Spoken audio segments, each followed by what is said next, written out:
कहानी की शुरुआत में हम 19वीं सदी की एक अमीर परिवार को देखते हैं जहां यूजीन नाम की एक खूबसूरत लड़की रहती थी। वो सबसे करीब अपने भाई से थी जिसे यूजीन की एक खास ताकत के बारे में पता था। दरअसल वो मरे हुए लोगों से बात कर सकती थी। जब वो आत्माओं से बात करती तो उसकी सांसें बेहद तेज हो जाती और उसका शरीर अजीब तरीके से हिलने लगता।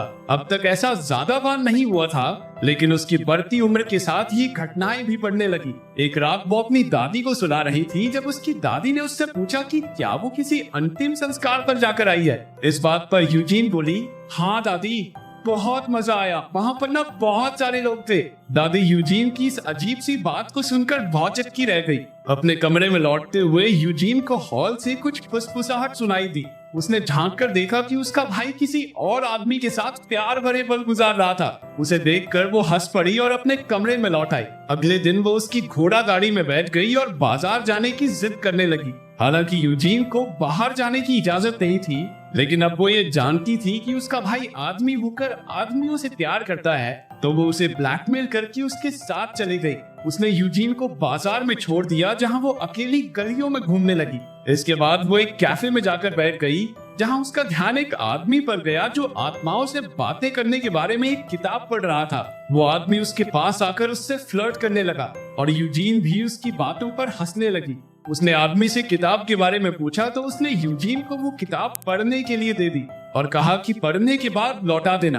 रात को यूजीन ने किताब पढ़ी तो उसे बहुत दिलचस्प लगी। उसने आत्माओं की दुनिया और इंसानों की आत्माओं से बात करने के तरीके के बारे में काफी कुछ लिखा हुआ था। इससे उसे काफी समझ आया कि वो कैसे आत्माओं से बात करके उनकी मदद कर सकती है। अगले दिन उनका परिवार किसी और अमीर परिवार के साथ घूमने निकला। असल में वो चाहते थे कि उनकी बेटी और यूजीन के भाई की शादी हो जाए। हालांकि यूजीन के भाई को उसमें कोई दिलचस्पी नहीं थी, लेकिन वो फिर भी उसे पसंद करने का नाटक करने लगा।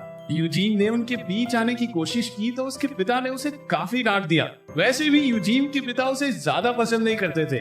वो बाकी अमीर लड़कियों की तरह सजने संवरने में टाइम नहीं बिताती थी। वो दयालु थी और उसके दिल में गरीबों के लिए हमदर्दी थी, लेकिन उसके पिता के हिसाब से ये चीजें अमीरों को शोभा नहीं देती। एक रात यूजीन अपनी दादी के बाल बना रही थी जब वो अचानक बीच में ही रुक गई और पागलों जैसी अजीबोगरीब हरकतें करने लगी। उसने बिना सोचे समझे एक बक्सा खोला और सारा सामान इधर उधर बिखेर दिया। आखिर में उसने एक हार बाहर निकाला जिसे देखकर उसकी दादी हैरान रह गई, क्योंकि ये हार यूजीन के दादा ने उसे तोहफे में दिया था, जो कि 40 साल पहले गायब हो गया था। घर के सभी लोगों ने मान लिया था कि ये हार शायद चोरी हो गया है और अब तो बिल्कुल नहीं मिलेगा।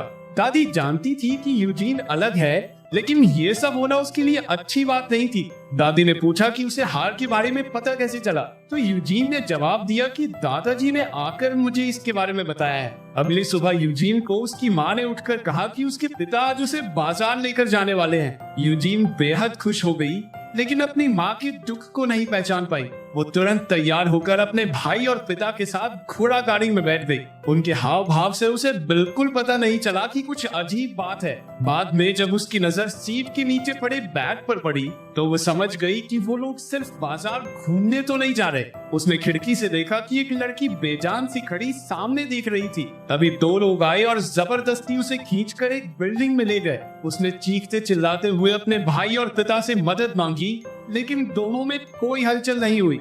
उसके जाने के बाद उसके भाई का दिल पछतावे से भर गया और वो बहुत दुखी हो गया। बिल्डिंग में यूजीन के सारे कपड़े उतार कर उसकी चेकिंग की गई। वो बार बार कहती रही कि वो पागल नहीं है, लेकिन पागल खाने के स्टाफ ने उसकी एक नहीं सुनी। वहाँ उसकी आजादी छीन ली गई और उसका सिर्फ एक मकसद रह गया, खुद को नॉर्मल साबित करना। वहाँ बहुत सारी और औरतें भी थी जिनकी दिमागी हालत सच में ठीक नहीं थी और कुछ बेचारियों को अमीर लोगों ने झूठ बोलकर जबरदस्ती यहाँ फंसा दिया था। यही यूजीन की दोस्ती लुइस नाम की एक लड़की से हो गई। अगली सुबह लुइस को डॉक्टर्स अपने साथ ले गए। उन्होंने जबरदस्ती उसके ऊपर एक्सपेरिमेंट्स करने शुरू कर दिए, मानो वो कोई जानवर हो। जब वो नीचे गिरकर तड़पने लगी तब भी किसी को उस पर रत्ती भर दया नहीं आई। सिर्फ वहाँ की हेड नर्स जिनीवी को ही पेशेंट्स की परवाह थी। कुछ देर बाद वहाँ जूल्स नाम का एक डॉक्टर आया जो लुइस का ध्यान रखने का नाटक करने लगा। असल में वो नीच आदमी लुइस का फायदा उठाना चाहता था। उसने लुइस से झूठा वादा किया कि वो उससे शादी करेगा। जैसे जैसे दिन बीतते गए यूजीन को और ज्यादा आत्माएं दिखाई देने लगी, लेकिन उसने अपनी असलियत सबसे छिपा कर रखी, नहीं तो ये लोग न जाने उस पर क्या क्या एक्सपेरिमेंट्स करते। लेकिन एक दिन उसने भरोसा करके नर्स जिनीव को ये बात बता दी। यूजीन ने कहा कि उसने जिनीव की मरी हुई बहन से बात की है और फिर कई बातें बताई जो सिर्फ जिनीव ही जानती थी। उसकी बातें सुनकर जिनीव के तो होश ही उड़ गए। अगले दिन यूजीन का आखिरी टेस्ट होना था। डॉक्टर ने उससे सवाल पर सवाल पूछकर ये उगलवा ही लिया कि उसे आत्माएं दिखाई देती हैं। जब डॉक्टर ने कहा कि उसे यहाँ कुछ और समय रुकना होगा तो यूजीन उस पर चिल्लाने लगी। अब तो डॉक्टर ने लिख के ही दे दिया कि यूजीन सच में पागल है। पागल खाने में ऐसे लोगों को बर्फ में रखा जाता था ताकि उनका शरीर एकदम सुन पड़ जाए। इसकी वजह से अब तक काफी औरतें मर चुकी थी। यूजीन ने बचने के लिए बहुत हाथ पैर मारे, लेकिन उसे जबरदस्ती बर्फ के डिब्बे में बंद कर दिया गया। वो कुछ देर तक गिड़गिड़ाती रही कि उसे बाहर निकाल लिया जाए,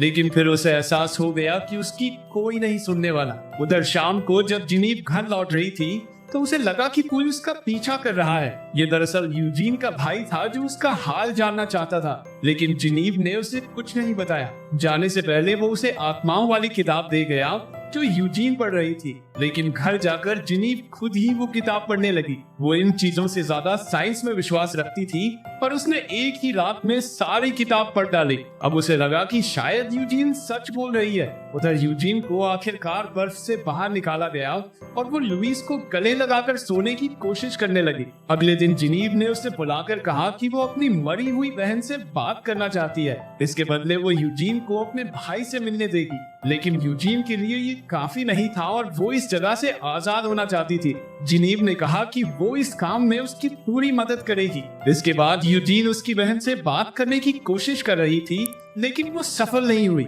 अचानक उसका सारा शरीर कांपने लगा और वो बड़ी तेजी से छटपटा रही थी। ऐसा लग रहा था मानो उस पर किसी ने कब्जा कर लिया हो। उसने कहा कि जरूर जिनीव के पिता के साथ कुछ बहुत बुरा हुआ है। यह सुनते ही जिनीव तुरंत भागकर घर गई और उसने देखा कि टेबल पर खून था। वो समय पर पहुंच गई, वरना उसका बाप बेहोश होने ही वाला था। इसके बाद 1 महीना ऐसे ही बीता। यूजीन को हर रोज बर्फ में रखा जाता और वो डॉक्टर्स को लड़कियों का गलत इस्तेमाल करते हुए देखती। एक पेशेंट को तो दवाइयों की वजह से दौरे पड़ने लगे थे।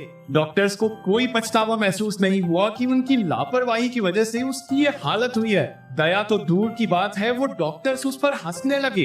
गुस्से में यूजीन ने उन्हें खरी खोटी सुनाई और उनके खिलाफ बोलने लगी। इसलिए उन्होंने उसे जेनी नाम की एक नर्स के पास छोड़ दिया। वो भी उन बेरहम डॉक्टर्स की तरह पेशेंट्स को खिलौना समझती थी। उसे एक छोटे से कमरे में रखा गया जिसमें सिर्फ एक खिड़की थी जो पूरा दिन बंद रहती थी। वहाँ उसे कई आत्माओं की आवाजें सुनाई देती थी जो इसी कमरे में मर गई थी। यूजीन रो रो कर कहती रही कि उसे कहीं और भेज दे, लेकिन जेनी पर इस बात का कोई असर नहीं पड़ा। जेनी सिर्फ 1 मिनट के लिए रोशनी अंदर आने देती और फिर खिड़की बंद कर देती। यूजीन ने खाना और सोना सब छोड़ दिया। धीरे धीरे उसकी हालत बिगड़ने लगी। एक दिन जेनी वहाँ आकर उसका मजाक उड़ाने लगी। अचानक यूजीन को दिखाई दिया कि जेनी की माँ भी इसी कमरे में मर गई थी, क्योंकि उसने झूठ बोलकर अपनी माँ को भी यही फंसा दिया था। ये सुनकर भी जेनी पर कोई असर नहीं हुआ।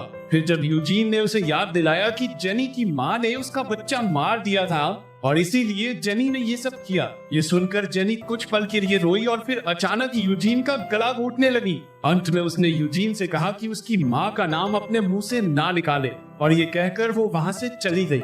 जब जेनी बाहर जा रही थी तो एक लड़की उससे टकरा गई और उसकी चाबियां चुरा ली। फिर उसने वो चाबी जिनीव को दे दी। बाद में वो यूजीन के पास गई और यूजीन ने उसे उसकी मरी हुई बहन से हुई बात के बारे में बताया। वो इतनी शुक्रगुजार थी कि उसने यूजीन की मदद करने का फैसला किया। शाम को उसने हेड डॉक्टर से कहा कि यूजीन की हालत पहले से सुधर गई है। डॉक्टर ने ना चाहते हुए भी उसे वापस जिनीव के यहाँ शिफ्ट कर दिया। यूजीन ने बाहर आकर देखा कि डॉक्टर्स की हरकतों की वजह से लुइस व्हील चेयर पर आ गई थी। इसके बाद डांस पार्टी का दिन आया जो साल में एक बार होती थी। इस एक दिन वहाँ भर्ती सभी औरतों को आम लोगों की तरह तैयार होकर नाचने गाने का मौका मिलता। जिनीव ने यूजीन के भाई को भी वहाँ बुला लिया।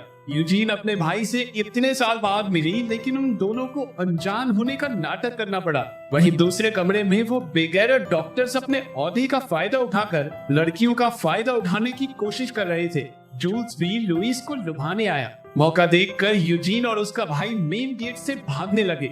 जेनी उन्हें पकड़ने ही वाली थी कि बाकी औरतों ने उसका गला घोंटकर उसे मार डाला। इसके बाद तो सारी औरतें हाथ धोकर डॉक्टर्स के पीछे पड़ गई और एक एक करके उन्हें मारने लगी। लुइस ने भी जूल्स का गला दबाकर उसे सबक सिखाया। बाहर जिनीव ने यूजीन के साथ भागने से मना कर दिया और बाकी पागल औरतों की सेवा के लिए वहीं रुक गई। कुछ महीने बीत गए और अब यूजीन एक अलग शहर में अपनी नई दुनिया बसाकर रहती है। एक बहुत लंबे समय के बाद उसकी जिंदगी में फिर से खुशियां लौट आई थी। अगर वीडियो पसंद आई तो लाइक कर देना, चैनल को सब्सक्राइब कर देना। मिलते हैं अगली वीडियो में।